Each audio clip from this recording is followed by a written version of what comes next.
Hello বন্ধুরা, ওম সাই রাম। আমি চলে এসেছি আবার নতুন একটি ভিডিও নিয়ে। তো আজকে যেটা দেখাতে চলেছি সেটা আসানসোলবাসীরা অবশ্যই জানবে, যারা জানো না তারা দেখে নাও। আর আসানসোলের বাইরে তো কারো জানার কথা নয়, তো তারাও দেখে নেবে যে আজকে কি সুন্দর একটা মন্দির দেখাতে এসেছি। এই মন্দিরটা হচ্ছে আমাদের আসানসোলের হটন রোড কালীবাড়ি।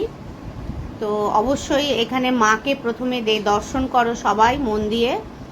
মাকে দেখে নাও যে মা সুসজ্জিত হয়ে দাঁড়িয়ে আছে। একদম ফাঁকা টাইম, অ্যাকচুয়ালি এটা আমি রাতে তুলেছি, নাহলে সকাল থেকেই মন্দিরে কিন্তু ভিড় থাকে। আর কালী পূজা, অমাবস্যা, এতে তো মন্দিরে পা ফেলার জায়গা হয় না।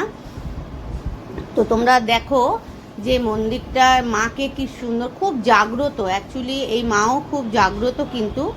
তো দেখো মাকে কি সুন্দর সাজানো আছে। পুজো তো এখন কমপ্লিট, কারণ এটা আমি মোটামুটি 9:30 নাগাদ তুলেছি।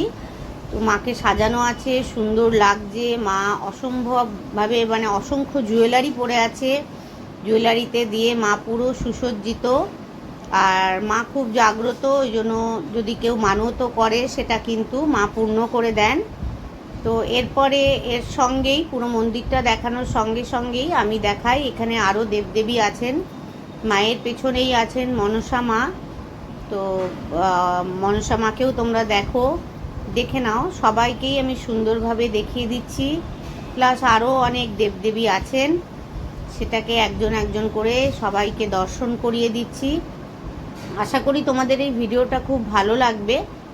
তো তোমরা যারা আসানসোলের এখনও পর্যন্ত এই মন্দিরটা কোনো দিন দর্শন করোনি, তারা অবশ্যই দর্শন করো। আমাদের নিজেদের একদম ঘর, মানে আমাদের ঘরের একদম কাছাকাছি মন্দিরটা। হয়তো সবসময় যাওয়া হয়ে ওঠে না। তো আমি সাই বাবার মন্দির থেকে আসার পথেই আমি ভাবলাম যে এখন যখন ফাঁকা আছে তখন আমি ঝটফট করে একটা ভিডিও বানিয়ে নিই, আমিও মাকে দর্শন করে নিই। তাতে আমার মায়ের দর্শনও হয়ে যাবে, কারণ অন্যান্য সময় খুব ভিড় থাকে। আর নিজের দর্শনও হলো, আবার তোমাদেরকে দর্শন করানোও হলো। তো তোমাদের কার কেমন লেগেছে অবশ্যই কিন্তু জানাবে। আসানসোলে যারা থাকো তাদেরকে বলবো একবার করে অবশ্যই ঘুরে যেও, খুব ভালো লাগবে, এসে মন শান্তি হয়ে যাবে। আর এখানে সব মানে বজরংবলী আছেন, শনি মহারাজ আছেন, সবাই আছেন। আমি তোমাদেরকে সবাইকেই একবারে একসঙ্গে দেখিয়ে দিলাম কাছাকাছি। এটা একদম ইসমাইল মোড়ে, হটন রোড কালীবাড়িটা হচ্ছে। যদি কেউ হটন রোড দিক দিয়ে, বাজার দিক দিয়ে আসতে চাও, তাহলে হটন রোড দিয়ে স্ট্রেট এসে একদম ইসমাইল মোড়ের মাথাতেই পড়ে হটন রোড কালীবাড়ি। যদি কেউ আমাদের এসবি গড়াই রোড বুধা দিয়ে আসতে চাও বা বানপুর থেকে আসতে চাও, তাহলে সেদিকেও বরফকল মোড় ক্রস করেই স্ট্রেট এলেই হচ্ছে ইসমাইল মোড়ের মাথাতেই হচ্ছে এই আমাদের কালীবাড়ি। আর যদি কেউ হসপিটালের তরফ থেকে, এসডি হসপিটালের তরফ থেকে আসতে চাও বা মহিশিলার তরফ থেকে আসতে চাও, সেখানেও এখানেই হচ্ছে মোড়ের মাথায় এই কালীবাড়ি। এখানে লোকাল লোকদের চেনানো আমার উচিত নয়, কেননা তারা অবশ্যই জানেন। তাও আমি একবার বলে দিলাম, যারা অনেকে নাই জানতে পারে। তো তোমাদের কেমন লাগলো এই ভিডিওটা অবশ্যই জানাবে।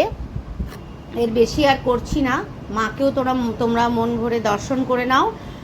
আর এর বেশি আর বড় করতে গেলে কারোই ভালো লাগবে না। তো তোমরা এইভাবেই আমার সঙ্গে থেকো, পাশে থেকো। এটা একটা নতুন টাইপের ভিডিও। আবার পরের ভিডিওতে আমি আবার কিছু তোমাদেরকে নতুনত্ব দেখাতে কিছু চাইবো বা দেখাবো। তো তোমরা এত এত এত ভালোবাসা দিচ্ছ, তার জন্য তোমাদের অসংখ্য ভালোবাসা। তোমরা যে আমাকে এত সাথ দিচ্ছ, আমি নিজেও ভাবতে পারিনি যে আমি এত তাড়াতাড়ি এত সাথ পাবো, তোমাদের সঙ্গ পাবো। তো তোমরাও খুব ভালো থেকো, সুস্থ থেকো, মাকে দর্শন করো। আশা করি সবার দিন রাত সময় খুব ভালো যাবে। তো এখন তাহলে এই ভিডিওটা আমি এখানেই শেষ করছি। আবার আমি পরের ভিডিও নিয়ে আসবো। ওকে, টাটা, বাই বাই, ওম সাইরাম।